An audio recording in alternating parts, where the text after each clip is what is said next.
Good evening, and welcome to another episode of the Big 12 Mafia Show here on the College Football Mafia Network. I am joined tonight by my co-host Wild Ute and Daniel Gygax. How Yo, you guys doing tonight? Hey, hey, doing great. Good. nothing to talk about today. Not Yeah. not a thing to happen. Nothing. Yep. Nothing. No. Who knows? By the end of this show, one of us may be dead, and somebody may have joined the Pac-12 or the Mountain West as a full member or a partial member. Who knows? We'll see. Lots of options. We could do that as a three-leg parlay if we wanted to. Hey, that'll work. Yeah, we're going to talk a little bit of realignment tonight. We're going to talk a lot of realignment tonight. We're going to give the Big 12 some grades. Their grades from last week's games. I'm really looking forward to seeing the grade for Utah on that Arizona matchup. I grade fairly, Moan. I grade fairly, so expect to see an A. If you haven't seen if you haven't seen Ute's video on that, his rapid reaction, most commented video on the channel Ever? Seriously? Yes. No way. Yes, between all the comments and replies, that has the most interaction of any video on the channel. If you have not watched it yet, I sincerely suggest you watch it. I taught you a new word, apparently. Schadenfreude. I'm going to play this, okay? This is a word that I was aware of, but I could never say it. But this is basically sums up the video if you go watch it. Reaction to Utah's loss. Schadenfreude. Schadenfreude. Schadenfreude. Schadenfreude. That's exactly what it's all about. Yes. So we will talk about that. Just want to give you guys a quick update on Bomber. Bomber is doing better. He is up and about. He's able to smile. He's able to eat food. I don't know if he's there to talking yet, but he is getting there. Sergeant Pickles stopped by to cheer him up. So Pickles stopped by home base Bomber. Went to the quote-unquote bomb shelter, which is I apparently assume is his office. So he's doing well. If you guys want to follow him on Twitter, at B12 Mafia, he'll keep you guys updated. But he's ready to go. He's ready to go. We're just not going to let him yet. So let's start off with the first announcement of the day, not the last. Gonzaga joins the Pac-12. Let's go, Pac-12. This was the move the Pac-12 needed to make. It was a no-brainer move. Gonzaga brings enough value in its basketball rights to make it worthwhile. And it lifts the entire brand for the Pac-12. So I think it's a great fit. It was a great ad, a no-brainer, slam dunk, 2 thumbs up on this move. Gonzaga, really, the basketball rights by themselves are worth $10 million or more. That's exactly what the media rights deal is going to look like for the Pac-12 schools. Maybe anywhere from 10 to 12 million. So it's just right there in the ballpark, and you lifted your brand value. So really good job. Good job, Beavers. What do you think, Daniel? Was it a good play, bad play? They still need an 8th school for football.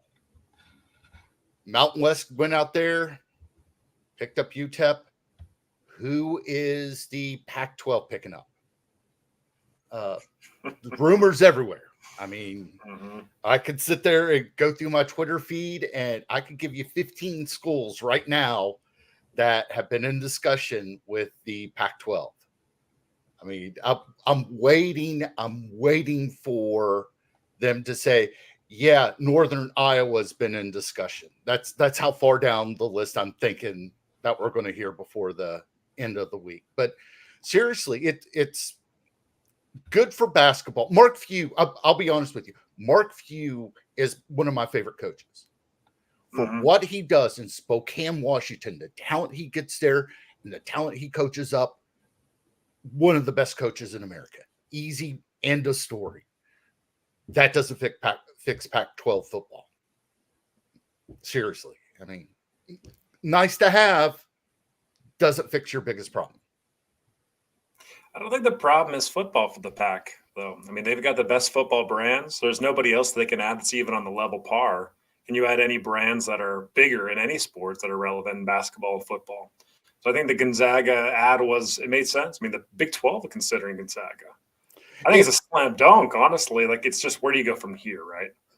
like I said, the biggest, they've only got 7 football playing members. They got to find somebody somewhere.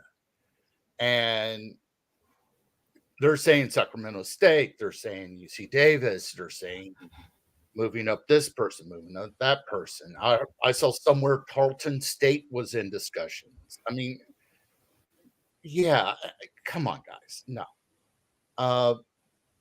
They still need to find an 8th football member so they can still get that CFP money. Plain and simple. 100%. Speaking of which, if you have not seen it yet, I'm going to add this to stage real quick. Pete Thamel reporting. Sources: Texas State's talks with the Mountain West have stalled. The school has informed the Sun Belt Conference that it won't be going to the Mountain West. Notice they said they're not staying in the Sun Belt. They just said they're not going to the Mountain West. We're not going. Texas We're State not staying with you. Yeah. They didn't say we're staying with you guys. We're not moving for the Mountain West. Texas State received a verbal offer from the Mountain West over the weekend. So there you go. That is the latest and the greatest. We'll keep you updated. Like I said, it wouldn't shock me if by the end of the show somebody joins either the Pac or the Mountain West. We're going to get into candidates here. You's got a great article he wants to bring up. You want to bring up that article now, you? Yeah, let's bring that article up and everything. All right. While you're doing that, I would just, also put out there, we mentioned Gonzaga to the Pac-12. UTEP has now joined the Mountain West as their 8th full member. The Mountain West does not technically need anybody else to maintain itself as a conference. All right, you guys with me here? We're here. Okay, so check this out. I hadn't seen this really discussed very much. This came out yesterday. It's a Forbes article. And, being a data nerd myself, I kind of like this kind of stuff. So this author, this contributor for Forbes, Giovanni Malley, PhD, data scientist, sports analyst here. He wrote an article, A Data-Driven Look at the Pac-12 and Mountain West Conference Expansion. So going through this article, we're not going to read everything here, but we're going to look at his methodology and what he's doing to determine who's the best candidates for the Pac-12 and for the Mountain West here. So we're going to scroll down and we're going to look at his methodology. And guys, I thought this was really amusing here because if you've ever watched the Wild Ute University video, you're going to realize some of the stuff basically regurgitated with his own methodology. So the author of this article for Forbes, he used a couple different metrics here: athletic department revenues and expenses, historical AP poll appearances, and also attendance records for all the potential candidates for all the Mountain West and the Pac-12 schools. So that's really similar to like approach that we've actually used for Wild Ute University, looking at realignment targets in the past. But he applied this model directly to the Mountain West candidates, and we'll see where teams shake out here. And I'm hoping that this is going to be big enough for folks to see. Can you guys see this at all? We can't make out any names on you. Rats. Okay, send me the link in private chat, and I'll try and make it larger. Yeah, here we go. We'll do okay. I'm just going to read off a couple candidates here. So we've got 4 buckets, and then Moan, I'll send you this article. We can jump back into it and everything. But better than the Pac-12 average bucket, better than the Pac-12 and Mountain West average. So if you're looking at both those conferences combined, who's better than the average there? Then the better than the Mountain West, then the worse than both too. And most of the realignment candidates you're going to see in a certain bucket. I want to stop sharing and get this over to Moan so you can see the grid better. Go.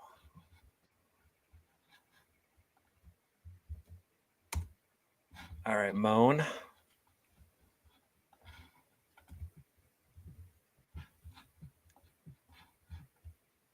There we go. All right, let me pull it up here. I'll try and zoom that in here if we can.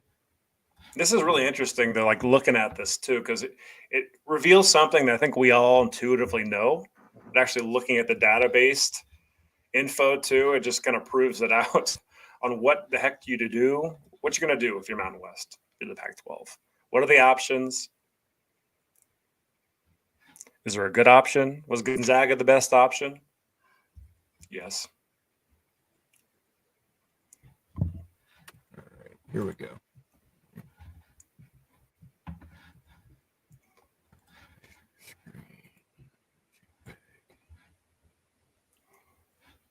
So you'll see again when Moan pulls this up, this is a grid right here of 4 different buckets, better than the Pac-12 average. These are the candidates in the West or in like the Midwest that would be eligible candidates for the Mountain West or Pac-12 edition. Then the better than the Pac-12 and Mountain West average, then so on. You can see the top left bucket. There are no teams, 0 teams, no candidates, nothing that's better than the existing Pac-12 average. In other words, if you look at does that include the 5 state schools that were picked up? Every one of them. Okay, good. Okay. So in other words, the Pac-12 got the best they could get. And now everything that they can add will be a below average add for the Pac-12. That's exactly what that's summing up right there. Like for any candidates, you have to realize there's no other good chess piece that is at your level or above your level on the board. That's just reality. Gonzaga was that for basketball and added in a different way. We're looking at football metrics here. So just that is what it is. Now we're going to go look into the top right-hand side of the grid here based on this article and the research. And this is better than the Pac-12 and Mountain West average. So if you included the Mountain West information with the Pac-12, are any candidates above average? And here you're seeing 3 candidates emerge, okay? 3. UTSA, USF, and Memphis. And we all know what the Pac tried to do, right? Like went after these candidates. These are the above average. These are the candidates that you want to add. The most ideal candidates. While there's no perfect candidate, these are the most ideal. UTSA, USF, and Memphis. And the best being USF was slightly lower than that Memphis. I would say that strategically, based on geography, too, Memphis is a strong add. So really, USF and Memphis are the 2 best ads, according to what the data says in this Forbes article. Now, if we move down, bottom right, there is a bucket that says better than just simply the Mountain West Conference average. So the Pac-12 is not even considered here. This is just the existing Mountain West Conference. What are the candidates that are better than the average currently? And right now there are 3. And that is Louisiana, Tulane, and Tulsa. Louisiana, Tulane, and Tulsa.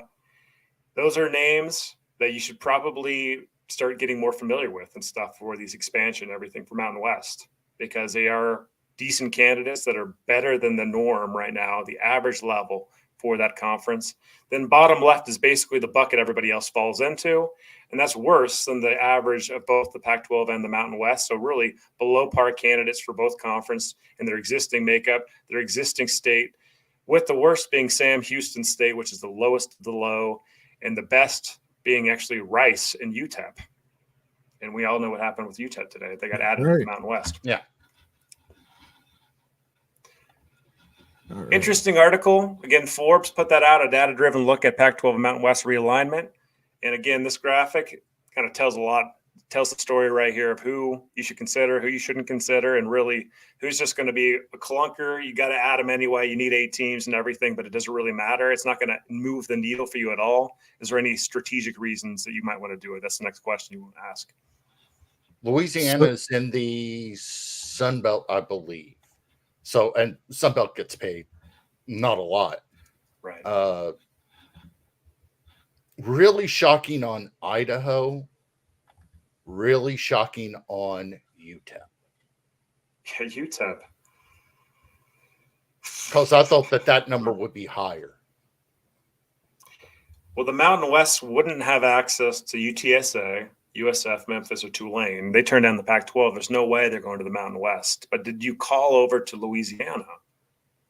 I mean, there's been no smoke on that at all, but you imagine that had to be a candidate. I mean, when you're looking, if all those schools are off the board, then UTEP is like getting in the better realm of like the worst, but like it is what it is.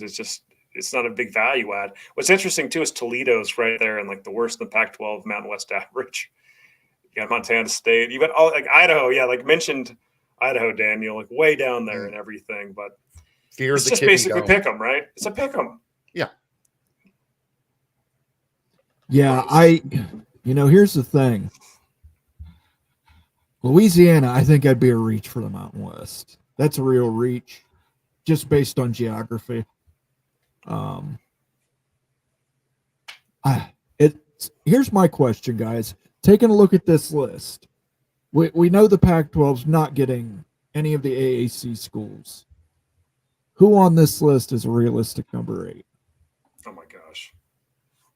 If you're the Pac, I mean, you do whatever it takes to get Memphis. They're gone. They're gone. We're saying they're you gone. do whatever it takes to get Tulane. You Locked can't get up. them. Can't Locked get up. them. Yep, you've Then already you- screwed that up. She ain't giving you a second chance. You made a clumsy grab on the first date. You're not getting a second chance. Tulsa's I mean, locked up too. Tulsa's locked up? Yeah, all of them locked up. All of them locked up into signing like an extended GOR and something like that. I can't remember the exact terminology off the top of my head. So you're in the red. You're basically looking at the red for your candidates for. I mean, there's not a great candidate. One's not going to suddenly appear for the Pac-12. So who is that grid? The bottom left corner of that grid is the best candidate available for the Pac-12. I would go after Air Force. I'll do whatever it takes not to grab one of these red candidates.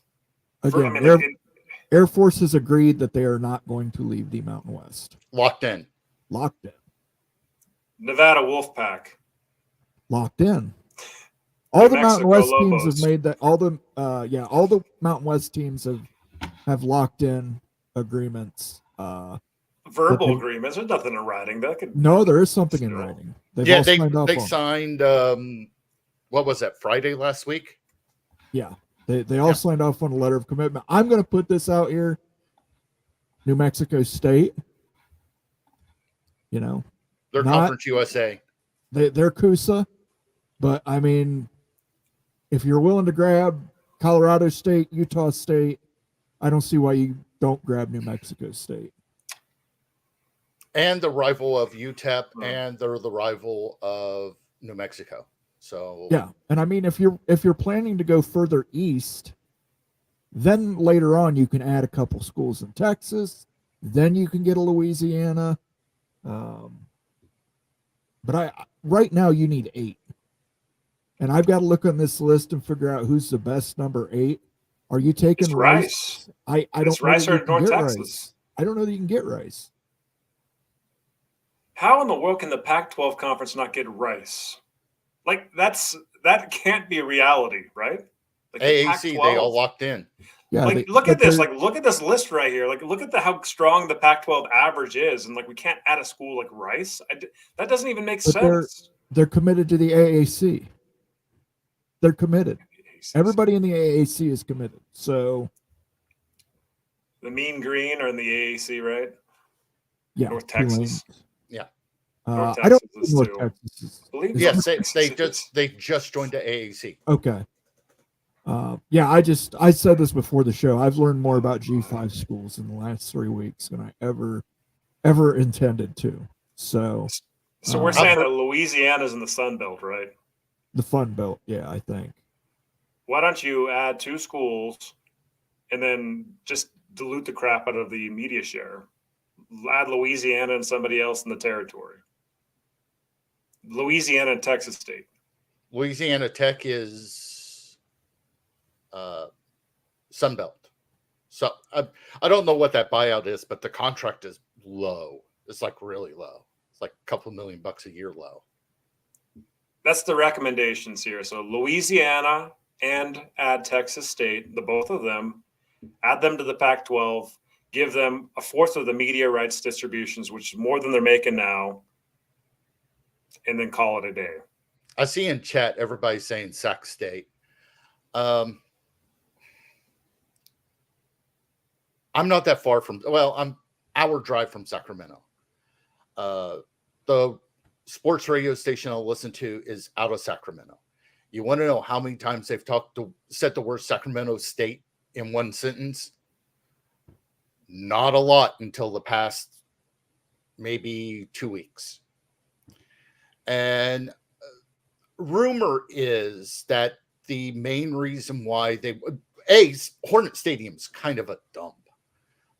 It's basically a collection of temporary seats.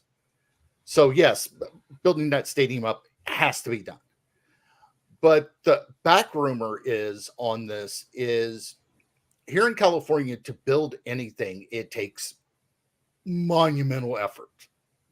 So if Sacramento State is going to start putting the checkbook out, and oh yeah, by the way, it's going to seat 25,000. Oh yeah, by the way, it's going to have all these nice soccer facilities on it.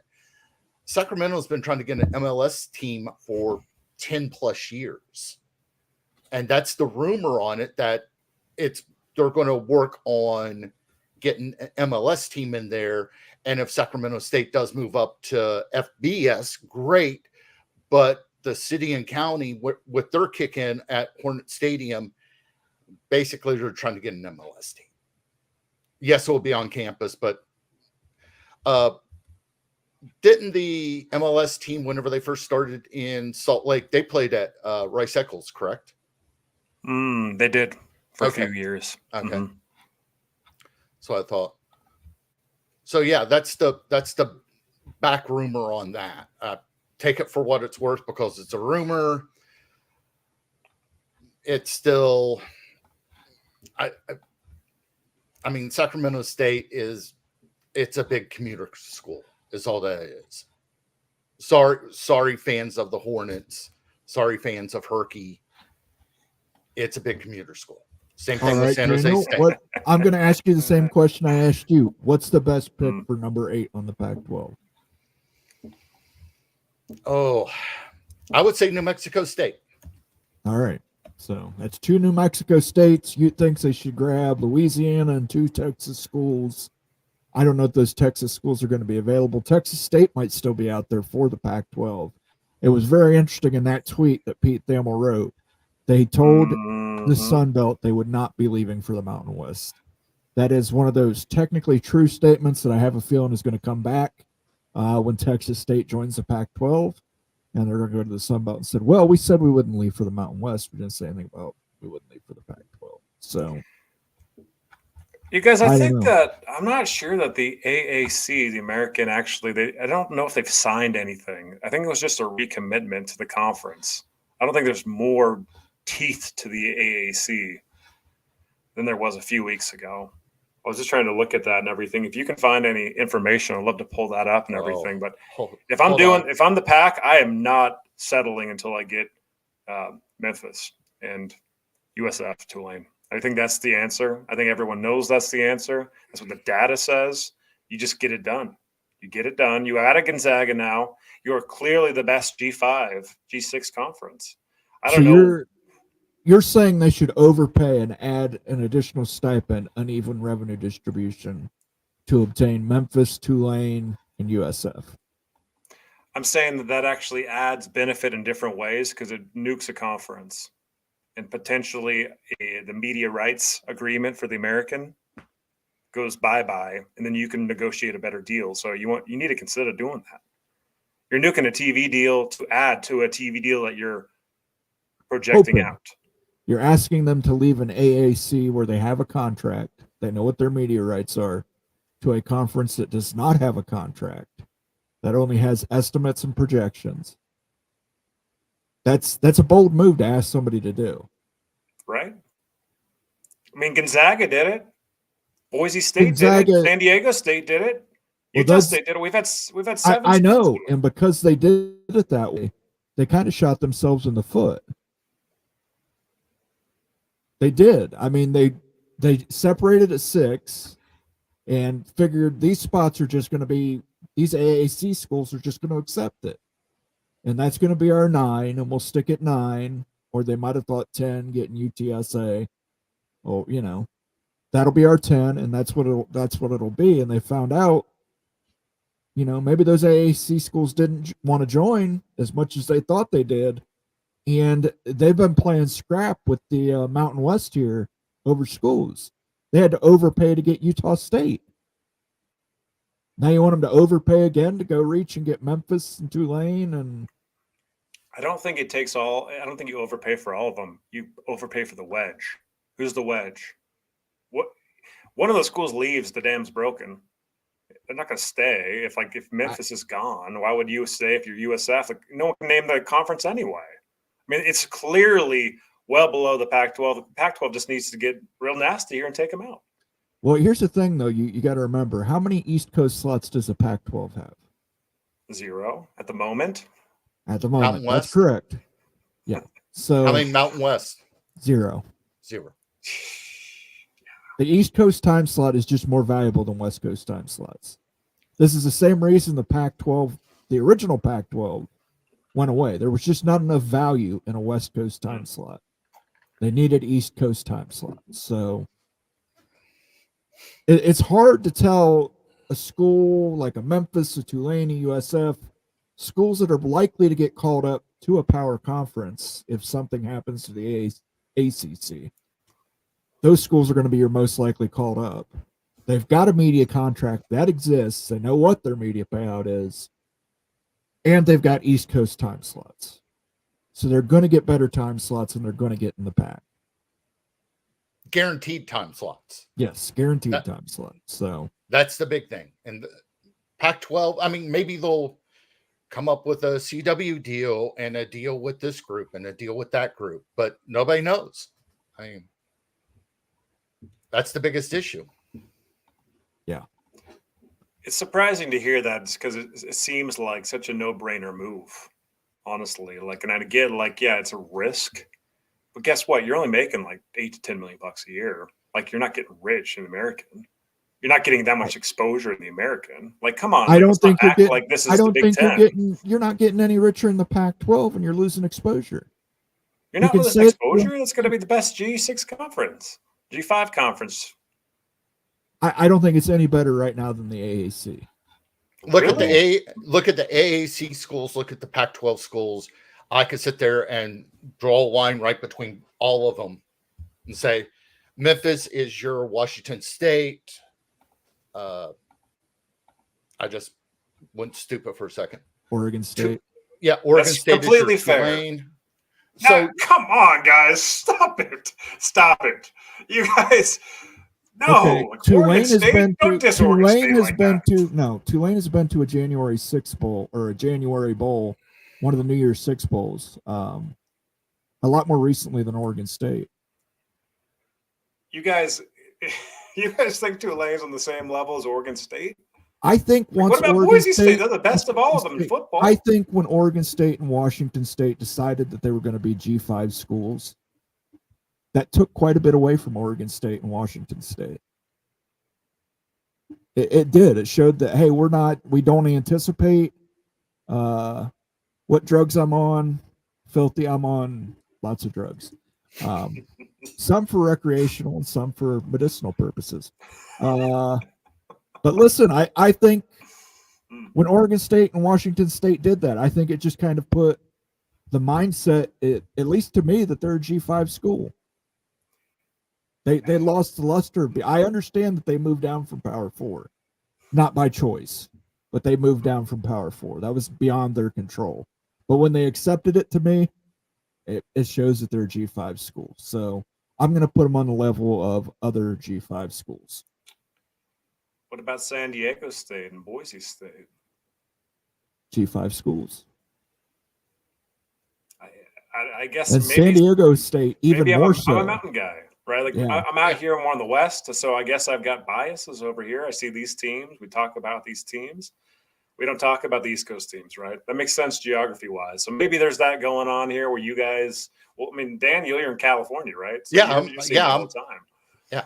So Well, let's put it this way. I was debating going down to Berkeley, and the BART system, they're going to open at 5:00 in the morning to get people there to the downtown Berkeley BART station, which is right in front of the campus for 6 a.m. That's too early for me. That's way too early. But yeah, I mean, like, here's the big rub on this is you have those after dark slots. On average, you're looking at somewhere close to 1 million if you've got like an Oregon, Washington, Arizona, Utah, insert power team in there. What did the Boise State game get in ratings? And that game kicked off at, I think, 7:30 my time, which is 10:30 there where Moen's at. Right. I haven't seen the weekly. Usually Brett McMurphy puts the weekly ratings up. I haven't seen it. You should have that link, don't you? I do. The viewership. ratings haven't come out. Not for this I week, mean, but yeah, the prior weeks we could look. I at can pull that up. We can look. I'm just going to say this. This is, everybody has their personal opinion. They're entitled to it. Right. I think the AAC and Pac are in the same caliber of conference. I do. I know that upsets Oregon State and Washington State people, but it is what it is, in my opinion.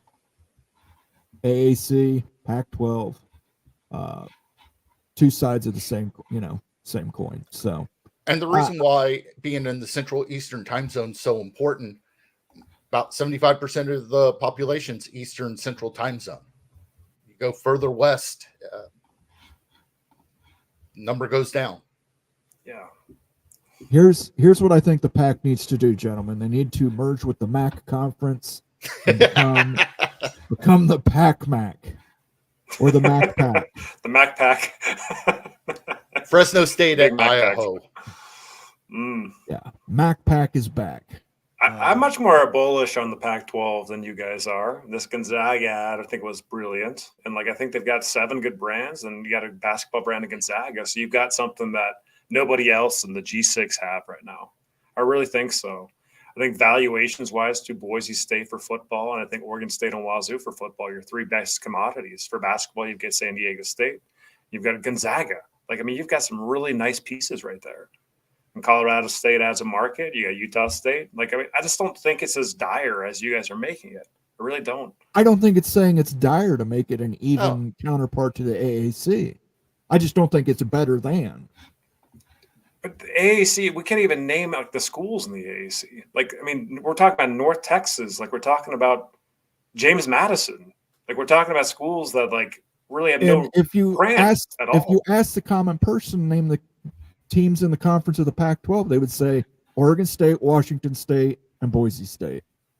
Beyond that, they probably San Diego wouldn't know any State? of their teams. They probably wouldn't remember. Probably wouldn't remember it. I think the same thing's true of the AAC. You would just say, well, Tulane's there, USF's there, Memphis is there. Beyond that, nobody can name the other teams because I think those are the marquee teams in those conferences. I do. That's why the Pac wanted those 3 schools, because they are the top teams in the AAC. Yes. So, and the problem both conferences have. I'll throw Mountain West in that too. They're basically getting scraps. They're getting what the Big 12 didn't want. They're getting what the ACC didn't want. They're basically trying to grab anything to still stay relevant. You go next level down with the MAC and Sun Belt. I'm really shocked the Sun Belt is still in business. Conference USA, I'm very shocked that they didn't fold up completely in 2022 whenever everybody left then. So you're now looking at conferences that you've got the Big 2, then you've got this group right down here. You remember in Moneyball, whenever they talked about, here's the big teams, here's 50 layers of crap, this is us. That's what they look at now. And I said a couple of years ago to a friend of mine, one conference has to fail. And I thought it was going to be Pac-12. They're still alive. Now with all this, I thought the Mountain West was going to die. They're still alive. Conference USA is getting all these FCS move-ups. A ton of them. They got to go somewhere, so might as well go to Conference USA. So now you're looking at who's going to survive all this. And to sit there and say money is involved, yes, money is involved. can a James Madison that's in the Sun Belt getting $1 million a year long term, can they still survive? Especially whenever we're starting to talk about players, paying players. All right, I'm going to read some things for you. I just want to read this list off real quick. Birmingham, Alabama, Greenville, North Carolina, Boca Raton, Florida, Memphis, Tennessee, Charlotte, North Carolina, Denton, Texas, Houston, Texas, Tampa, Florida, Philadelphia, Pennsylvania, San Antonio, Texas, New Orleans, Louisiana, Tulsa, Oklahoma, Wichita, Kansas. Okay. And Wichita State is basketball only. Yeah, it's a basketball only, just, similar to Gonzaga. Do you think that the top 5 markets in there are equal to the top 5 markets in the Pac-12? No, but I think that's misconstrued a lot, because I think market, when we're talking about how small these brands are, is completely irrelevant. There's no market presence. There's no market penetration here. This is basically the SMU conversation in Dallas, but to an even lower level in these markets. SMU, nobody watches SMU in Dallas. They watch the Longhorns, the Sooners, Texas Tech, watch everybody else. But hey, they're located in Dallas, so you can't. So the media partners aren't even giving SMU credit for the Dallas market. You're not going to get like these. That's great and everything. You're located in there, but there's a bunch of community colleges located in those markets too. You're not going to give them media dollar credit for that. No one cares. Like nobody cares. No eyeballs are on them. That's the whole point of this. Is I disagree with you based on the time zones alone. You're in Eastern. Time zone's a great point. You're in Eastern and Central time zone in those markets. Yeah, but some of those schools, like UNC Charlotte, sorry, UNC Charlotte, that's a glorified commuter school. Eastern Carolina does pretty good getting people to show up, eyeballs. But UAB shut their program down because nobody was showing up. Nobody was watching, and nobody noticed that they were closed for, I think it was 3-4 years. I mean, really, they had no football at UAB. Now, here's another point I want to bring up. These AAC schools get scheduled against Power 4 schools. Yes. A lot more frequently than I think the Pac-12 schools would.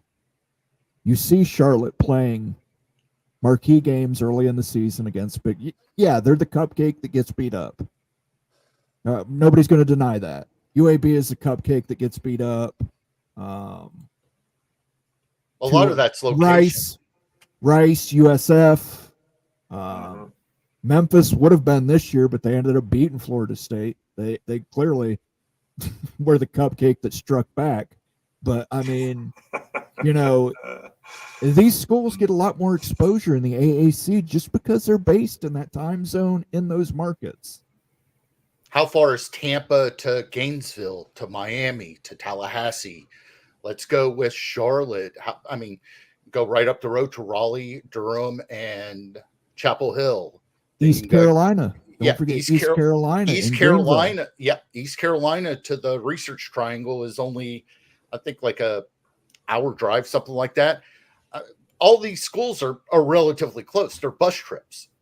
So if, let's say, Memphis needs to play Arkansas, they just get on a bus and they just go over to Arkansas. They need to play LSU. They just get on a bus and drive down the river.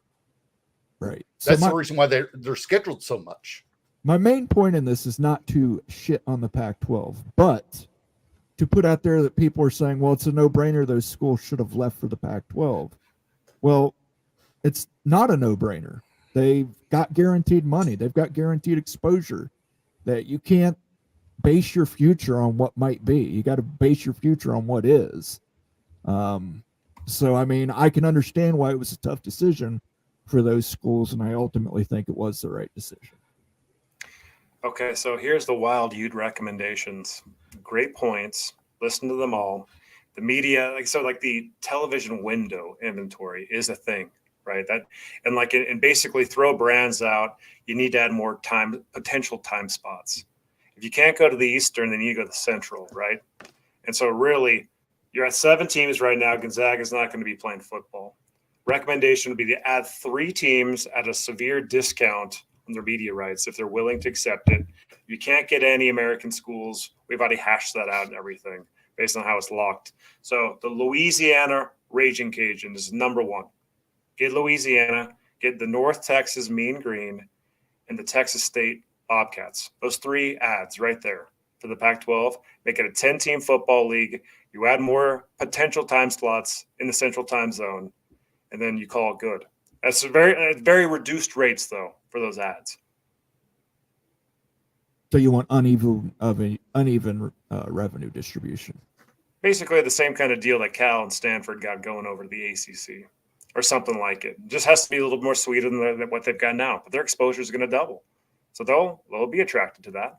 But you can get into some markets, right? Louisiana, you're getting into new markets. Texas, too, penetrating into Texas. You're getting into the Austin, San Antonio market with Texas State, adding a rising brand in North Texas. So I think that's the 3. Get to 10. I don't see New Mexico State being a good decision at all, guys. Like, just because there's just no market there. There's just nothing there. You need to get into Texas and Louisiana for recruiting purposes in the time zone. All right. I'm going to pull up. I think these are week 4 numbers, but let's pull up the week 4 numbers and just take a look at them real quick. Okay. Let's start off top game. This is obviously week 4 numbers because Georgia, Alabama, top college. Yeah. If you haven't been paying attention, Georgia, Alabama, top college football game of the season so far. USC, Michigan did 6.32, did 6.3 share on CBS. Tennessee, Oklahoma, 6.2 share on ABC.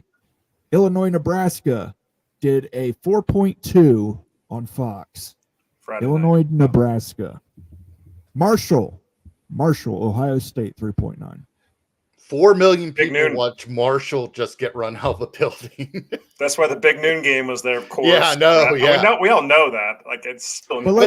That's another example. That's another example. Marshall in Huntington, West Virginia. It's like a 2-hour drive to Columbus. They play a lot of Big Ten teams. Let's go through here and we'll count the G5, G6, whatever you want to call them, teams and how all they. Right, let's do it. Now we can say a lot of this. Yeah, obviously, Ohio State's carrying 3.9 of that 3.96.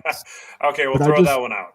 well, I just want to put it up there. So Baylor, Colorado's still drawing eyeballs, guys. They pulled over 4 million versus UCF this week too. Yep. UCLA at LSU, 2.7. This is the one that did surprise me. Florida at Mississippi State, 2.64.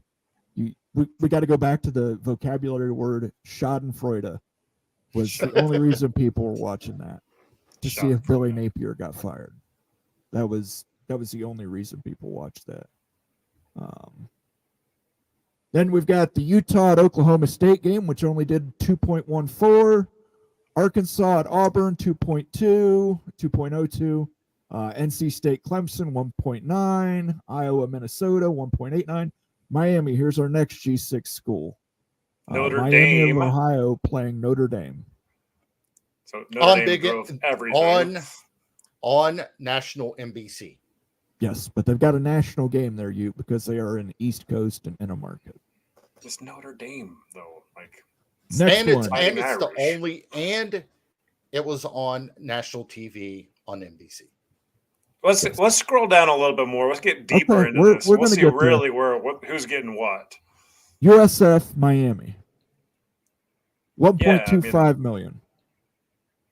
Miami can draw that. They draw that every week. That's their average. So it's Miami. Doesn't matter. They're playing that game against Miami because they're in the AAC. If they were in the Pac-12, they might not be playing that game. Why would Miami care what conference they're in? I'm just saying they might want to prefer to do it with a conference that actually has East Coast viewership. Cal FSU only did 887. That's on ESPN2, though. That's on ESPN2. Let's see here. Where's our next one? App State, South Alabama. That's a G5. Okay, here we go. San Jose State, Washington State. Okay, on the CW. 542. Man, that Purdue Oregon State game. Oof. Meanwhile, rough. on the Big Ten network, Kent State at Penn State did 434.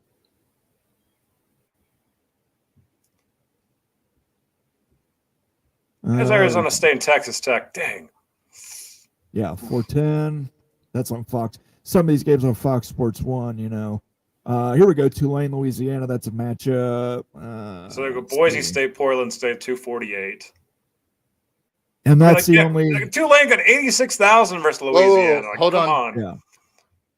Duke, Middle Tennessee. Wow.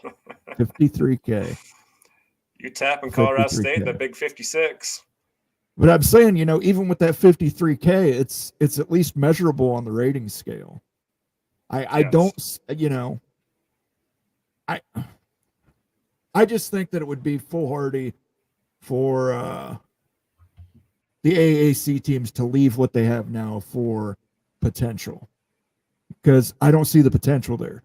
I think it still has, the new Pac-12 still has the same problems as the old Pac-12. What are this community saying? We haven't done shout outs yet. We should do some shout outs. Yeah, we'll do some shout outs, and people can say Moen's wrong, and I don't agree with Moen, and he's crazy. I agree with you. You guys made some compelling points here. So he's crazy, but he's handsome and he does drugs. So first one in the chat was the Big Lubbock. I will shout that out. That's important to them. They were first. Scavin Yes was second, and I didn't get a GBR out of him. Maybe next week on the Big Ten Mafia, I'll wear the Nebraska hat. Jan Holk is here, all the way from Slovenia. Good to see you, Jan. Jan. Illini Ted. He was on Moen After Dark with Rock and Rant this weekend, Sunday night. Hello, all. The realignment wheel keeps on turning. Earl Carr's here to say, hey, brother. Ooh, look at that. Look at that PFP. Got that flaming cougar on there. That's a cougar right there. That's pretty slick. BYU's hot. There we go. Here's the Go Big Red for him. Hello, gentlemen. Go Big Red. Antoine Codes is in the house. Says the value that UConn brings to the Big 12 goes beyond basketball. Outside of Florida State, Clemson, Miami, there are no teams that will increase the football revenue. Advertisers will want to be in the New York marketplace. By the way, if you didn't hear, UConn turned down the Pac-12. Oh yeah, I forgot about that one. Everybody says they bring the New York market. Syracuse does, Rutgers does, UConn does. Then you've got all these Big East teams that are right there in the market. Who really does bring the New York market? You can't say all of them have a claim to it. Who is it? No one knows. The Buckeyes. Colorado. Got a super chat here from our friend John Teal.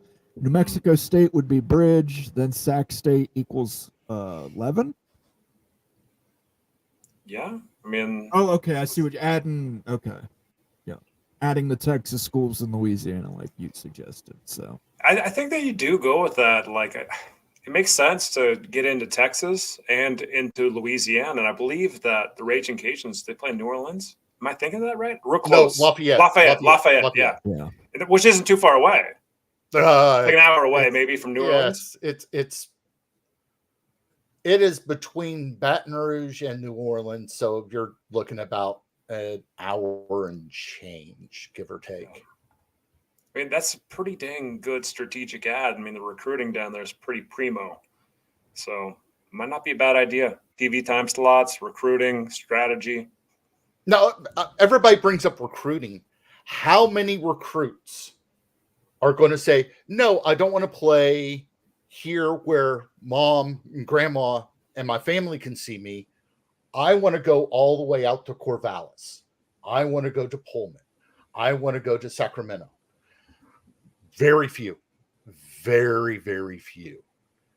Most of your recruiting normally, there's exceptions.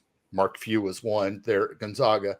Most of your recruiting is done within a 200 to 250 mile radius of where your campus is, because they don't want to go that far. All right. I'm going to play a sounder here real quick for Okay. John. He needs to get this. He's our first super chat of the night. Reminder, we always defer to member comments first. All super chats get read, so if there's something you absolutely positively want to pop up on the screen, like mowing is Drugs Delaney, you're going to have to make out a super chat. So let me get him the sounder. He needs some milk. He needs some milk. Thank you That so man's much for milk. that comment, John Theo. It's much appreciated. The super chats help us keep the lights on here. Okay, Daniel, go ahead and continue. I think I cut you off. No. Like I said, most recruits they want to stay fairly regional. I mean, if I could sit there and I'll go through Ohio State's roster, and I bet you I can draw a 200-mile circle around Columbus. I bet you probably 80% of them are 200 within that area. You might pick up a couple of recruits here and there, but normally they're local. They're close. There are some, but I think you would be surprised how well we recruit Florida, Texas. But I bet you a large majority are within 200 miles of Columbus still. More than likely, yeah. There's probably a large majority, probably 65 to 70%. But you got to remember, Ohio is also an extremely competitive recruiting ground. You've got Michigan and Penn State, Notre Dame. WVU goes in there all the time. Yeah. Western PA is WVU territory too. So yeah, I mean, because it's close. Right. Morgantown, West Virginia is only 5 miles from the Pennsylvania border. Yeah, that's usually when I drive to Morgantown, I go through Pennsylvania. Yep. Scavin yes says Utah to the Big Ten. I'm sure that Big Ten. Mo's laughing over there. Mo's laughing over there. Yeah, I mean, Utah's focused on winning a Big 12 game right now, y'all. Yeah. This is the focus, just to win the next game here. But yeah. Devil Frogs in the house. A member says, leave the gun, take the cannoli. Absolutely right. Won't see him around here no more. Expedition Greg's in the house. Hey, everyone. Good to see you, Greg. What's up? Devil Frog again says, Schadenfreude, a great word. You're not saying it right, Moan. You're not saying it right. I'll just say, I'll do the Ohio pronunciation. We just do it Schadenfreude. Look. And we've got according to the dictionary, it's this. Schadenfreude. One more time, okay? Schadenfreude. That woman is not German. She is not German. I've been to German Village down in Columbus. It's Schadenfreude. Shonsky says, hi, everyone. Sorry for your rough weekend. I said it last Friday on the show that I thought Utah was going into a trap game. Keep your chin up and keep smiling. There's a lot of football left. Thank you, Shonsky. Much appreciated. It's been a rough week. Replica says, get well soon, Bomber. I'm sure Bomber's watching and he will appreciate that.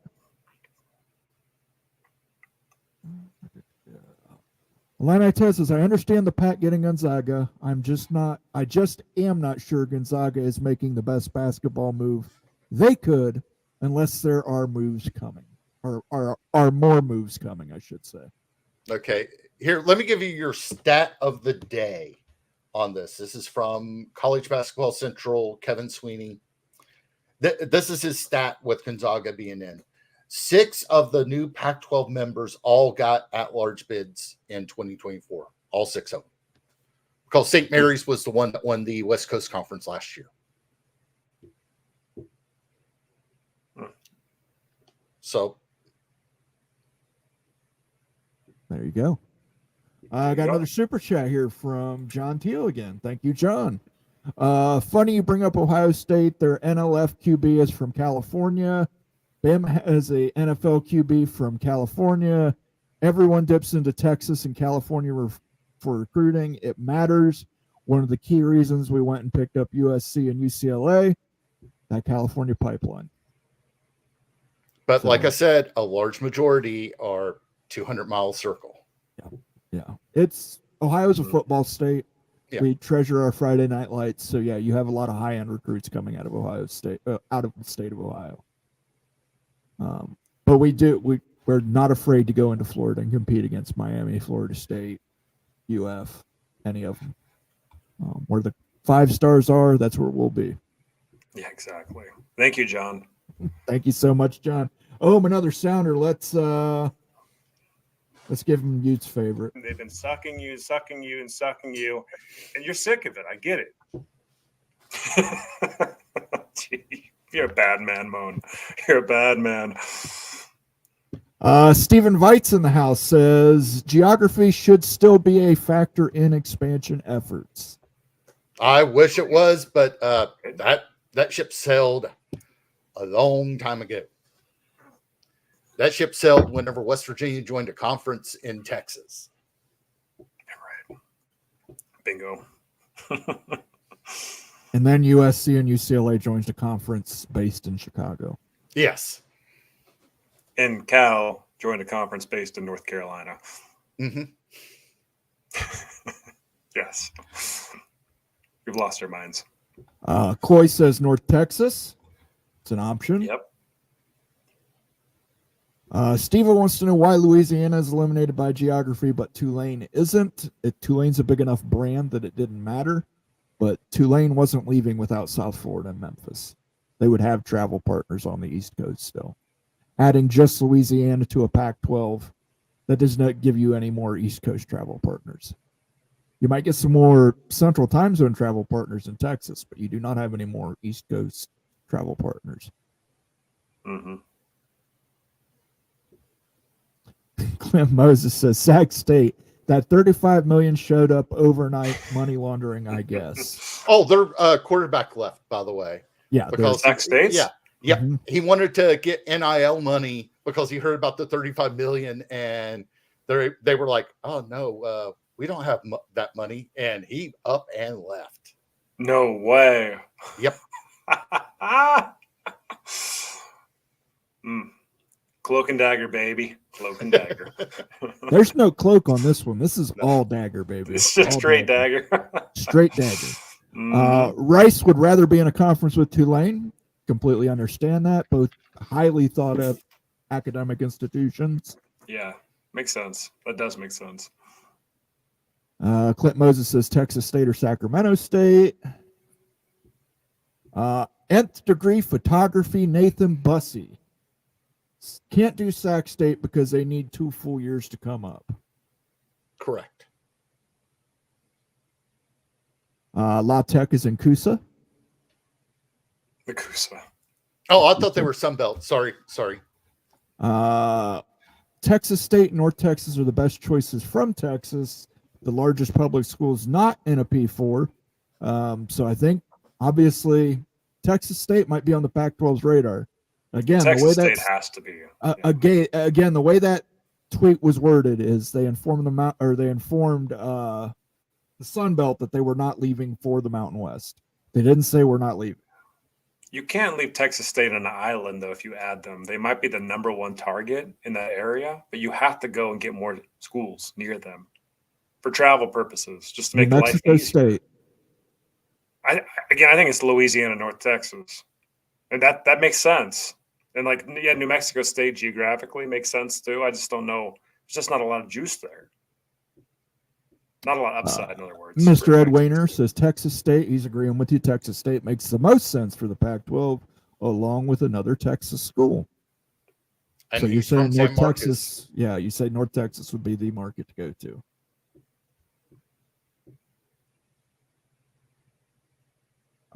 Uncle Filthy, the cinnamon toast French toast man. They are committed to the AAC. Is this the part where we all laugh? Unless it's changed in the past 2 days, all they and Mountain West signed is MOUs, which typically aren't binding. AAC still in play. That's my understanding too. So if that is indeed true, which it appears like it is, I think that you do whatever it takes to get one of the wedges, just to loosen one of the wedges, pull them over, and ideally it's Tulane or Memphis because geographically they're closer than USF. I think that destabilizes the American enough, and I think you just sweeten the pot to get one of them and then watch it fall. It's like a game of Jenga. Uncle Filthy. Yeah, go ahead. I was going to ask, but Colorado had to make that jump first for the rest of the schools to say, okay, it's nice to go to the Big 12.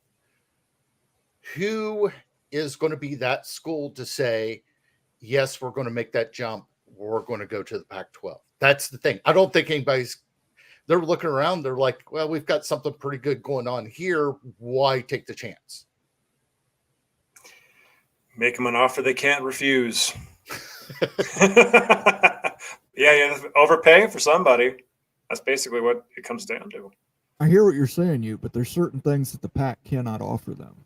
They cannot offer them more East Coast time slots. Also, the Pac might have a slight little issue with $55 million that they have to pay the Mountain West. Well, that's true too. Yeah, that is. We'll They've got a detail war on that. chest, though. The war chest is what, 200 million, 150 million, 200 million. Even if if cover it's some of those, even if it's $200 million, you're paying all those buyouts. Which let me see. Let me do the math real quick. That's about $150 million in buyouts just to the Mountain West. That doesn't count the other 55 million change. Poaching fee. Yeah, poaching fee. And that's in court, but we know how that works. It's going to end up being negotiated settlement down, but that's going to end up, we're talking years. I mean, look at just what's going on with the ACC. That's still going to go on forever. We don't know what's going to happen. That war chest might be smaller than what we thought, or might be spent a lot quicker than what we thought. Interesting part about the war chest, those two schools fought for that war chest because the contract was legal and binding. Now that they want poaching fees eliminated, contracts are no longer legal and binding. Yeah. well, yeah. Uncle Filthy says, I want whatever drugs you are on. I'm on all the good ones and some of the bad ones. You got to pick and choose. Let's see here. Rambling CD says, dude's being a nutter. Thank you. Which one? Me? I assume he's talking to me. All three of us. I don't know. Yeah. Maybe all three of us. Right?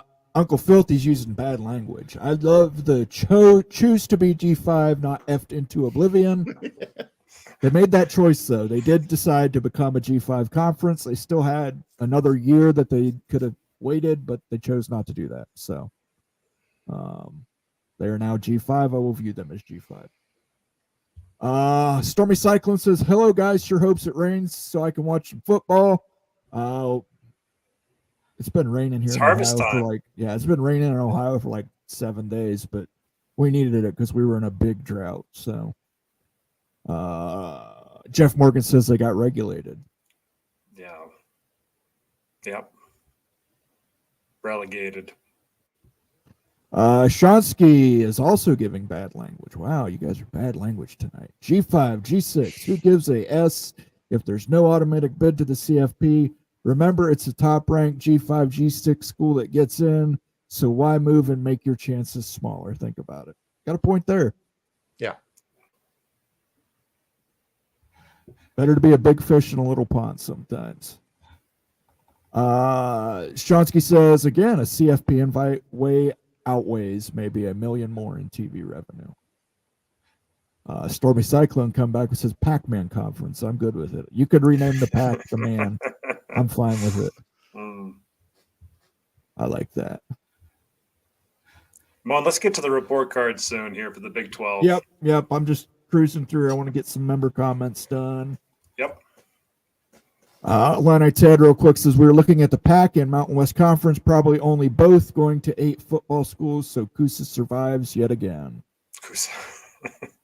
I've always called it Coosa. I never called it CUSA. It's always been Coosa to me. Coosa. Devil Frog, again, a member says University of North Texas has more viewers in Dallas-Fort Worth than SMU. And we'll go ahead. We'll leave it there. We'll go ahead and start. We're going to move on to the Big 12 report cards for Week 5. Let's see how those Utah Utes lined up with Professor Ute here. So you go ahead and take it away. Okay, let's get into it. This one's a rough one for some of us. It's a celebration for others. Okay. So the Big 12 report cards from Week 5, and y'all know what we do here is we look at what the Vegas line was before the game. then look at the actual result and give a grade based on the expectations versus the actual result. So let's do it. Let's jump in. Let's first look at the bye week teams. Arizona State had a bye week, not graded in week 5. And Daniel, your boys, bye-bye. Okay. They didn't So get now enough. Yes. It's not a loss, baby. It's not a loss. Yeah. Okay, so let's look at the A grades. The first one, the Colorado Buffaloes. The Buffaloes, guys. A+ rating, the only second A+ of the season, graded out this year. Everyone went to BYU versus K-State. And check it out, guys. Vegas, before the game, had this as a 14.5-point game. They had a score that they had predicted, Vegas, based on the betting lines. UCF 36 and Colorado 24. And it turned out to be a 48-21 game. Dang. Like Colorado blew out expectations. They blew out UCF. Had a great day, big-time exposure, big TV ratings, great for the Big 12, great for the Buffs. Kudos to the Buffs, A+ rating. Yeah, you guys have any thoughts about that game? UCF, Colorado. Colorado just absolutely just put a beat down on Central Florida. I watched probably about part of the first half, and I'm like, yeah, this is over. It was bad. It was definitely a beatdown. This was an earned A+. Colorado played really, really well. Even their offensive line. I was surprised by how well their offensive line played. So this was a deserved A+. It looks like they're making some improvements at Colorado. I was really impressed. Let's move on here. So then, of course, the Arizona Wildcats, the Vegas was saying Utah 27, Arizona 20. That line came down a ton once Cam Rising was announced as a game time decision. He didn't play in the game, so true freshman Isaac Wilson played. But Utah was supposed to still win by 7 to 7.5, depending on the line. 27-20 was the implied score, and it actually turned out to be a 10-23 football game. Arizona comes into Rice-Eccles Stadium and gets it done. Throw some daggers. No Fafita, kudos. We'll get back into that. But that team came out and they played physical. They played aggressive. They deserve an A grade for that, especially after the F they put up in week 3 versus K-State when they got blown out. Crazy result.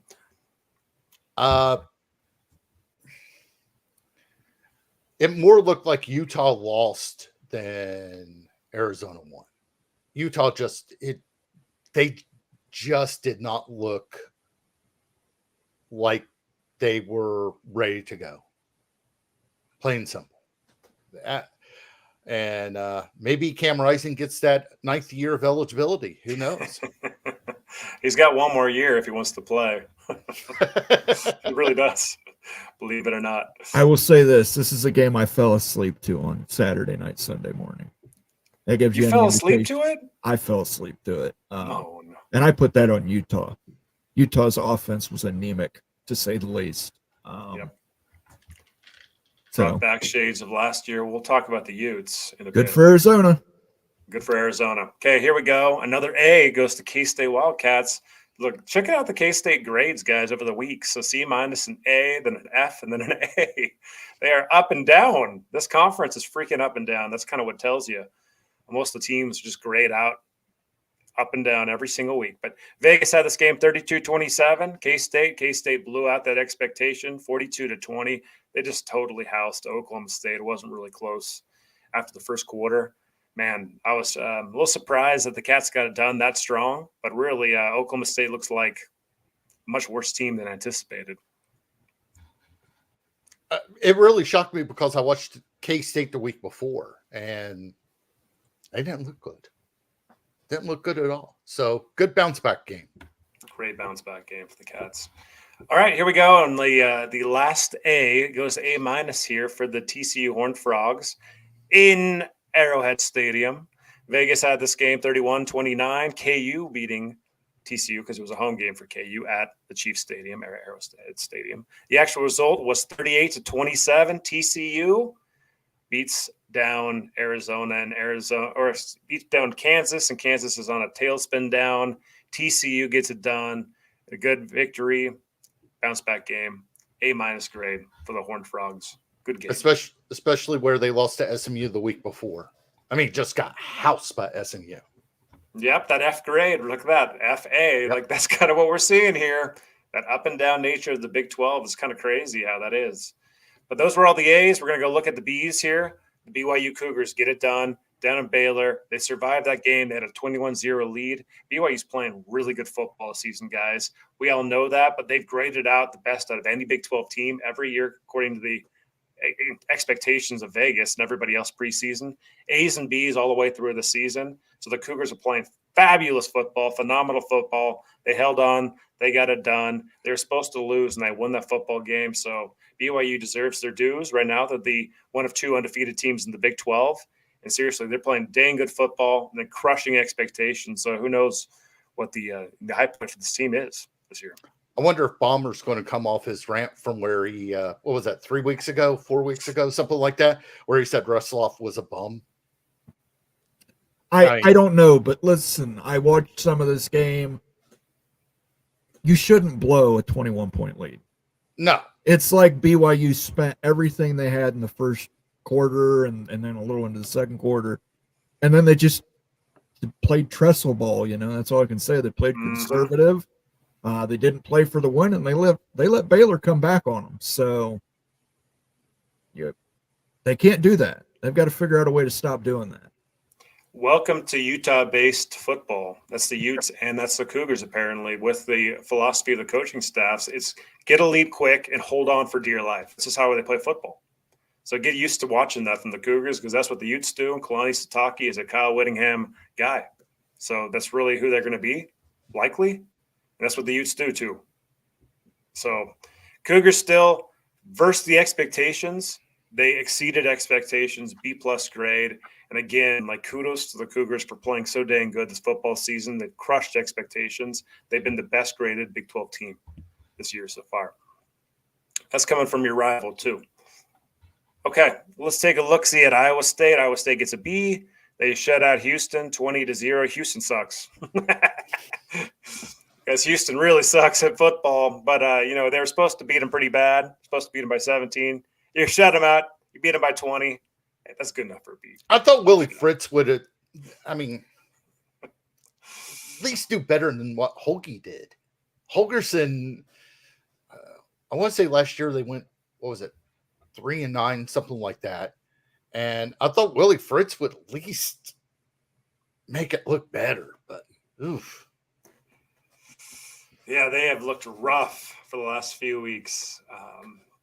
So we'll get to their grade in a second. But, Iowa State is sneaky, the sneaky Big 12 team. They're not getting a lot of attention. They're climbing in the rankings. They're undefeated with BYU. This is a team to look out for the Big 12 championship 100%. You could totally see the Cyclones get there in a sneaky way, too. So watch out for this team. They're playing good football. All right, we're going to get to the C grades here, and then we're going to get to the less than satisfactory and flunks. There's plenty of those. Okay, so then we're looking at a C+. Texas Tech gets it done versus Cincinnati in a very close game that went to overtime. Texas Tech was supposed to win the game by 4. In overtime, they won by 3 points. A lot of points scored and everything. So Texas Tech gets it done. Really kind of right at the level they're supposed to, according to the betting lines. Better than average, but not much better. So C+ for the Red Raiders. But, hey, they're on a win streak too, so playing better football over the last couple of weeks. Yeah, go ahead.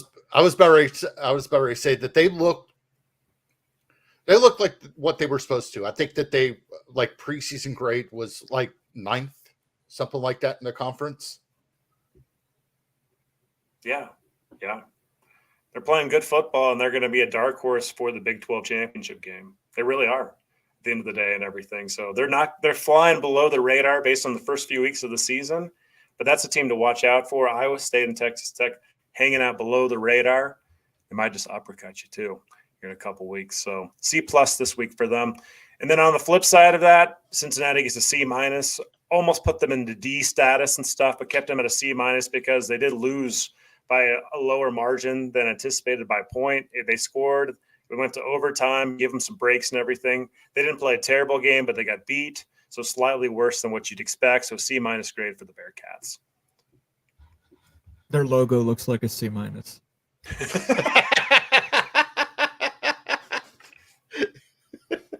I'm just saying. I don't know if I was foreshadowing or not, but looks like a C minus.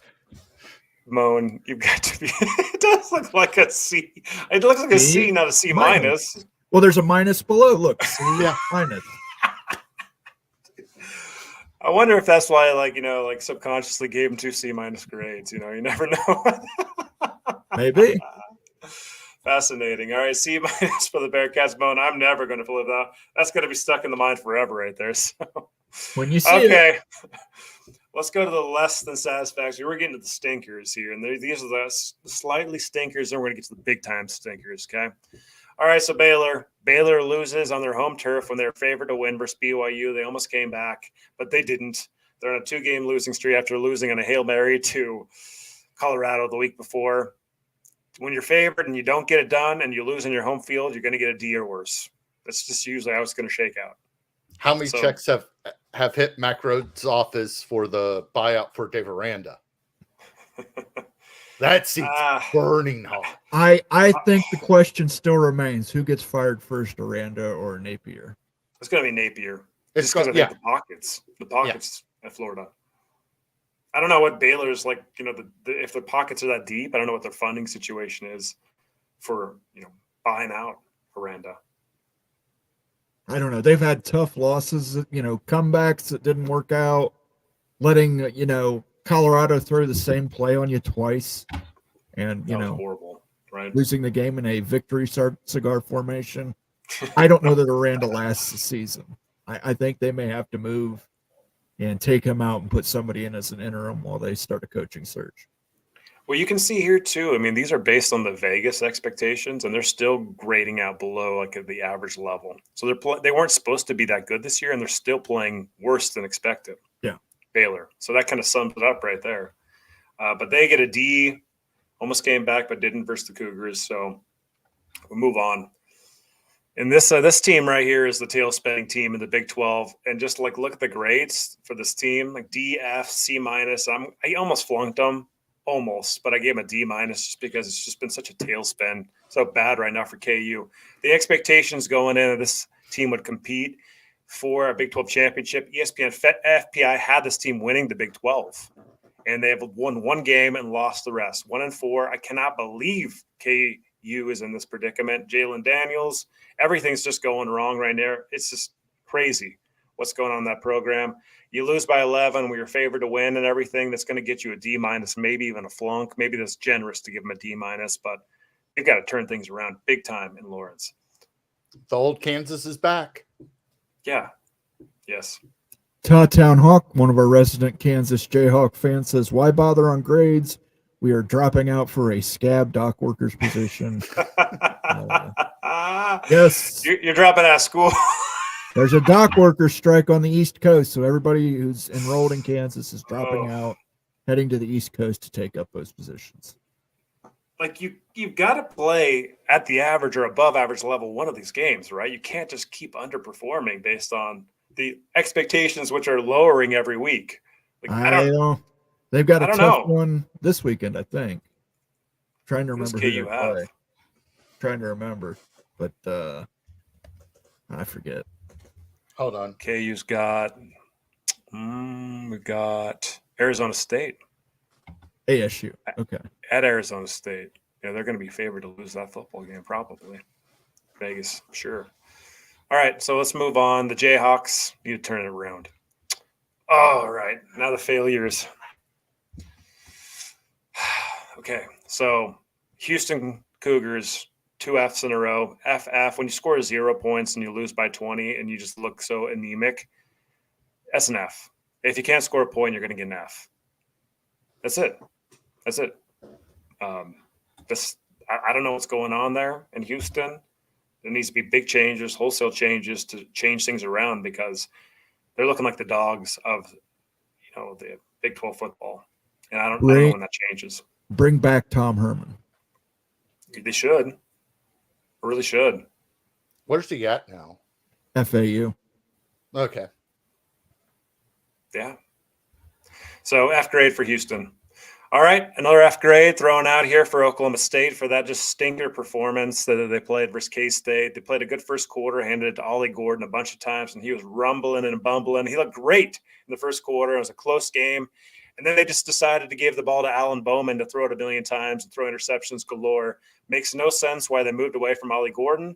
You question the coaching, the play calling, and everything else, and it turned out to be just a complete blowout and embarrassment and an absolute F grade for the Cowboys. I hope Oklahoma State doesn't have a bounce back game next weekend.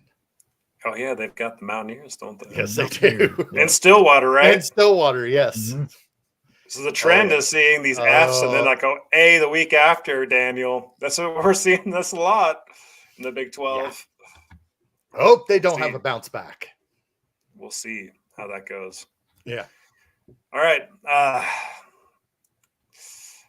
This one hurts a lot. At the game, those that listened to the post-game reaction video put out and stuff, this one was the most soul-crushing thing about this game was that the crowd was absolutely juiced at Rice-Eccles Stadium, at Utah's football stadium. It was so dang loud, especially in the fourth quarter, and Noah Fafita put a dagger in the Utes. I can't believe that some of these passes were executed. Here's the biggest concern for the Utes. It's like, okay, so this game with Rising, if he doesn't come back and play after the bye week at Arizona State, I have no idea what the direction of the program is at quarterback's going to go. Do you still try to start Cam Rising, or you just give the team to Isaac Wilson at that point? I think he does come back and everything, but there's questions at quarterback. And like the biggest concern of all, though, is like you're losing football games at home. That hasn't happened in 5 years. Last year, you got housed by Oregon, which seemed like an anomaly. Then you lose to this Arizona team that you had everything to play for. All the fans were pissed based on getting blown out last year, and you leave it, and you lose to freaking Arizona at home. I still can't believe it happened. It seems like a dream. It seems fake. It happened. It really just pisses me off. It's disgusting, Arizona. They deserve credit and everything, but the Utes pooped this one away. 4 red zone possessions where they blew it. They couldn't get any points. 3 points out of like 4 red zones. Seriously, they played so bad on offense. It's frustrating. Utah needs to just say, this is our quarterback. Plain and simple. And Cam Rising's not it. And they need to have I just forgot the guy's name. It's Isaac Wilson. Well, Isaac Wilson, from here on out, the team is yours. Yeah, just can't take the risk anymore. You have to have the team confidence in that's the quarterback for the team. I don't think they had it. I think a lot of it was that they were thinking, oh, Cam Rising's going to come in. He's going to be healthy, all this other stuff. He was a no-show. That's what they have to do. Now, it's going to hurt, but that's what Utah just has to do. Cam Rising is so beloved in Utah communities. It's just not really possible. People love him so much. And like what he's done for the program, just to kind of make that call. But I'll tell you what, Daniel, if he does not play versus Arizona State after the bye week, that's going to be a real thing. There's only so much you can take, and half the season's over, and he's been out for half the season. Like, you got to move on. The future is Isaac Wilson. He's probably going to start next year, so you're investing in the future. But Cam Rising, if he's playing for Utah, Utah is a different team, a different caliber team completely. So you've got to give him a chance. But grading it out, complete F performance, losing at home, getting blown out again almost by 13 points here in Arizona when you're favored to win. Speaks for itself. But also, sorry, go ahead. Going back to that, you're now saying, okay, Wilson, you're not going to start next year. You're now saying the next guy that you have on that roster, oh, you're going to have to wait another couple more years to start. So now you're sitting there looking at all these roster spots that you have at QB, and they're now saying, okay, well, I can go to, let's say, Utah State, or I can go to Idaho. I can go to another place and start. I don't need to sit here and wait whether or not Cam Rising is still going to be listed as QB1 for another year and a half. It's the reality of college football these days. Yeah, 100%. All right, here's the I should have given F minus. F minus. I mean, this was even a worse stinker than Utah. This was bad, guys. I mean, like this coming off a bye week, Mhm. and you throw that performance out with game day there, like a big noon there. Mhm. I don't even know what to say like about UCF. Like, I mean, that was a complete mind bender. Colorado's whooped them. UCF, was this just a fluke game or is this not as good as we thought? Don't know. It's an F performance, though, getting blown out by Colorado at home. Probably the biggest game they've ever had at the Bounce House. I would have to look, but I would have to look. I know Florida and Florida State haven't been to the Bounce House. I would have to look and see if there's been any other SEC or ACC team to go to Orlando, but it probably was the biggest game that they've had there at that building. Mm-hmm. Not a good showing for sure for that program. I'm sure they'll turn it around because, as we know, F's turn to A's real soon in the Big 12. But that is the report cards for the week, gentlemen. By the way, pull that last slide up if you would. You Sure. take a look at that logo. UCF. UCF. And there he gave him an F. Yes, UCF for sure. UCF. UC and F. UC and an F. I just wanted to point that out. By the That's way, great. I had a question for you. Did you wear the Darth Vader mask with a lightsaber at the game? I did. I was wearing the Vader mask, and I made the mistake of well, actually, I didn't know this before. The mask is a plastic helmet. So I put that on, and when the crowd got real loud and stuff, all the noises traveled right inside the helmet. I almost blew my eardrums off. So I quickly had to take off the helmet and put it on in the quiet times of the game. So got to figure that one out next time. I figured the crowd would have cooled off enough by the third quarter. You could have kept wearing that. Don't worry, I'll figure it out. I will be Vader at the Rice-Eccles Stadium going forward. I'll figure out some way, Moan. All right, let's jump back to the comments here. We're only going to do about another 10 minutes or so, guys. We're going to wrap up the show for the week. So if there's anything you want to get out there now, it'll have to be a super chat. Otherwise, I'm going back to the starred comments where we left off. Always give preferential treatment to members here. So if you have anything important to say, it's going to have to be a super chat. Uncle Filthy says ECU wouldn't be bad. Good baseball too. Yes. But quite a distance from Greenville, South Carolina. I'm sorry, Greenville, North Carolina. There you go. Devil Frog says, fun fact, the broadcast station network at North Texas used to be called CUNT, but I think they changed it. I wonder That's why. rough. That is rough. I wonder how does that get past your marketing team? My goodness. It's not like that's some new skibbity meme swear word. That's Skibbity toilet. yeah, that's right up there. That's one of the all-time. You'd think you would have enough sense, but Shonsky says, you guys make me laugh my ass off. I guaranteed you if SMU starts winning at a high level, their viewership will surpass a lot of teams. Remember, SMU got the death penalty in the 80s. They were must watch. SMU's viewership's not going anywhere for a long time. I Yeah, think that's going to take a good 25 years to lift that viewership. And keep in mind, in the 80s, when SMU was at their peak, Craig James killed 5 hookers there, allegedly. Shut up. I said allegedly. And Eric Dickerson was driving around in a Trans Am that was given to him by A&M. Yeah. Mm-hmm. That tells you how much SMU outbid A&M. They're rich. They have a payroll to meet, gentlemen. Yep. The phrase, the perfect is the enemy of the good, is so apt here. I agree with Moen on Pac-12. Somebody said Somebody agreed with you. Wow. Somebody agreed with you, Moan. Somebody agreed with Moen.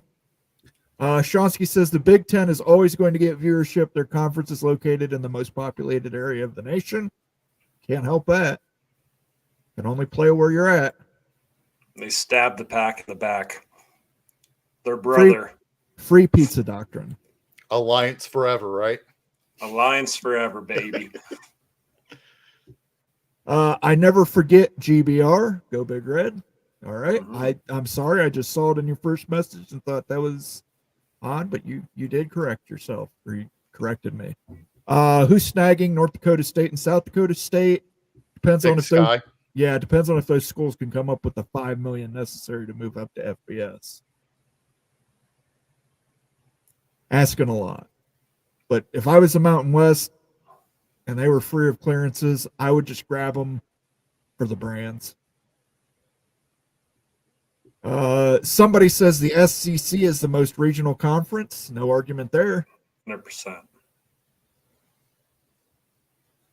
Stormy Cyclone says, do you feel Rising is just milking the Utes NIL, or is he really hurt? Rising is really hurt. He's really hurt. No, he's not milking the NIL. The guy is a winner. I'm hoping for a comeback story for this year, starting with Arizona State. Shonsky says Howard is going to shatter Ohio State's dream of a natty again. He's great, and then he thinks he can throw in a double and triple coverage. Sorry, Mo, and it is what it is. That's why you go and pay millions of dollars for 2 running backs. Al Bundy played college football at Ohio and Youngstown State. That's not true. He never went to college because he had to get a job as a shoe salesman. Ed O'Neill did. Yeah, Ed O'Neill did, yes. He's from Akron, right? He's from Ohio somewhere. I think he's from Steubenville. Something but like he that. did, when he was at Polk High in Chicago, he did score 4 touchdowns in one game. And he Al tried out Bundy. for the Steelers. Yes. Ed O'Neill did. Ed O'Neill did. I'm talking about Al Yeah. Bundy. Yeah. Al Bundy, 4 touchdowns, Polk High. Jersey number 33. Nth Degree Photography says CFB Jenga. Nice. Nice. Little CFB Jenga. Just push that Tulane through the Jenga tower and see if it crumbles. Push whoever you can get. Oh, there's the.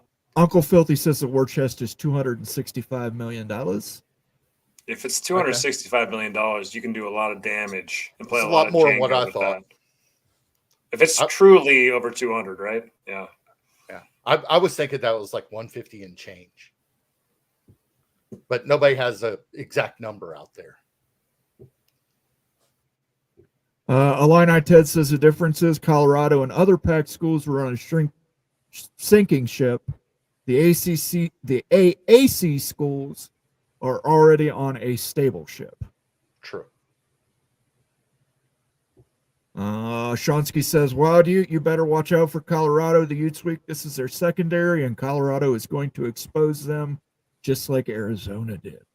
Utah will not go undefeated for the rest of the way, guys. They're going to lose another game. I had them at 10-2 before the season. I think they still go 10-2. But Shonsky, you nailed it. The Holy War is played, then the week after, Utah's traveling to Colorado. That's a trap game. It really is. Here's something else. We were discussing this with a friend of mine, the Big 12 tiebreaker. You're going to probably have, in second place, you're going to probably have 4 to 5 teams all at 9-3 with 7-2 conference records. That's going to be a deep tiebreaker. They're going to have to fire the computers up big time for that one. Patrick says Pac-12 is in danger of not reaching the 8-member minimum. I think they'll reach the 8-member minimum. It's just they're going to have to lower their standards a little bit. How low? New Mexico State. I mean, we saw how low, based on that graph that we looked at earlier. I mean, they're really dipping down for any candidate at this point. I mean, if there's rumors with Sac State and FCS school being legitimate, which I don't believe that they're legitimate, in talks, then they're looking pretty low. Yeah. They're going to have to pick somebody. I know they don't want to do it, but they'll have to do it. Shonsky says Baylor never sniffs that kind of comeback if LJ Martin is healthy. Without BYU's top running backs, this is going to be a thorn in their side. Baylor's got Baylor's got some issues. Yeah. I mean, Baylor does, but BYU deserves credit. That Jay Hill defense, the linebacker play for the Cougars is excellent right now.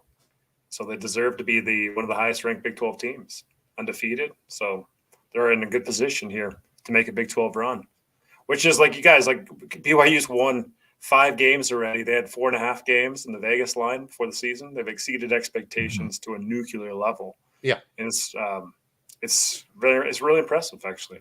So they deserve kudos. Movie Time Blue says Tarleton State, it turns out, has fans wearing purple T-shirts saying, "I heart poo." I got to hear the story behind this. Yeah, Movie Time Blues, can you write in chat what the story is? I heart poo. I got to hear the story. I don't know if that's a dig against TCU or what. Where is I don't Tarleton know. State? It's in Texas somewhere, right? Yeah. Yeah, I don't know. Yeah, explain that one to us. The joke went over my head. Officiating was absurd as well, Steve Moser says. I'm not sure what game you were talking about, Steve, but you're probably right. It was officiating, so I have no doubt it was right. Pick one. There's a ton of them. Shonsky says KU needs to fire Grimes and give the play calling to someone else. Yes. Shonsky just nailed it. Grimes needs to go. Yeah, terrible. That's the issue right there at KU. It's Grimes. And Leipold might be out. Like there's gonna be heat on Leipold soon. But Grimes needs to be fired immediately. I don't think so. And let me explain. This was like dead bottom and brought some life into Lawrence, Kansas. I mean, any success, he's going to stay there a while. Just due to the fact that he's got some interest in the school, in the football program. I don't think that they're going to fire him. Well, then again, they fired Mark Mangino, and he was the last coach that actually mattered to KU football. So, yeah, there you go. They also fired Charlie Weiss, and Weiss was horrible there. And they fired Les Miles too. He was even worse than Weiss. But Mangino was an excellent coach for the Jayhawks. Yes. He was. There's some off-field issues though with him, right? Yes, there was. Yeah, they had to feed him like they feed hippos in the zoo. Moan. If you get too close to him, you'd lose an arm or something. It was a known thing. He wasn't hired for his looks. He was the fact that he could win football games there in Lawrence, Kansas.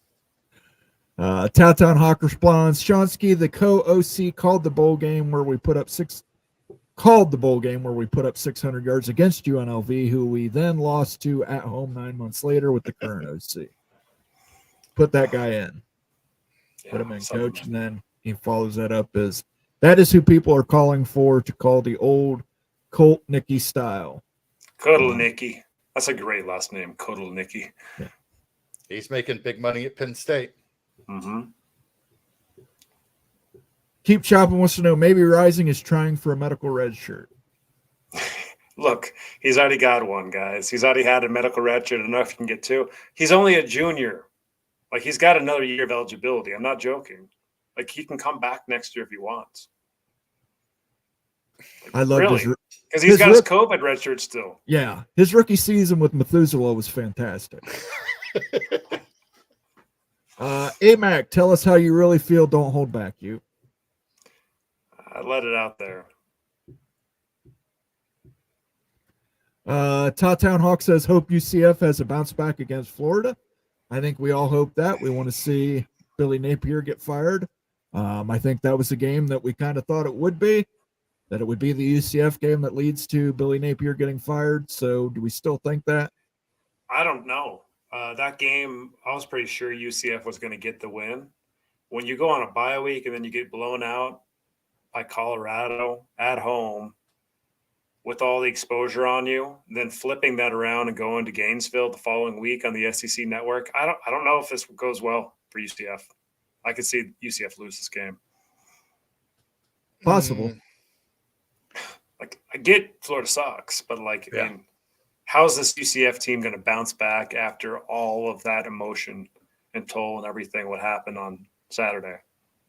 by going up to Gainesville and putting a beat down on the Gators. By the way, that'll be one of the games we pick this week. So stay They got tuned for SEC that. Network. That stinks. It's got to go somewhere. Yeah, we got to play that one game on the SEC Network. So I'm sure that's the game Florida chose. Shonsky, if Cam Rising comes back next year, I could see Wilson transferring. They need to put all their confidence in their freshman, or you're going to kill his confidence. Exactly.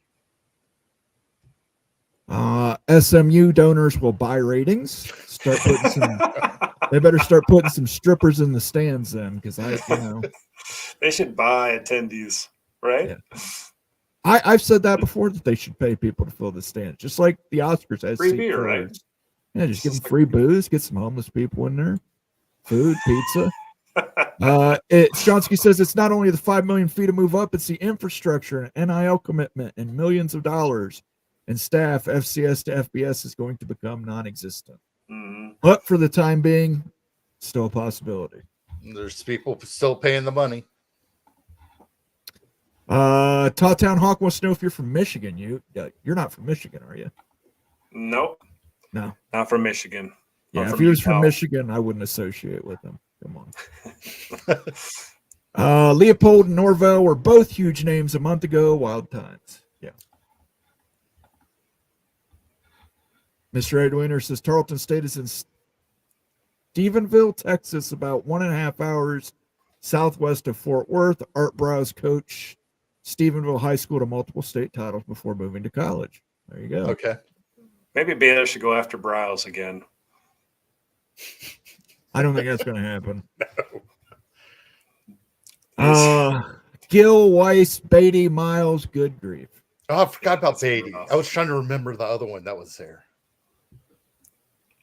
I assume this is supposed to be John Gruden. Is rumored to want to go back to coaching.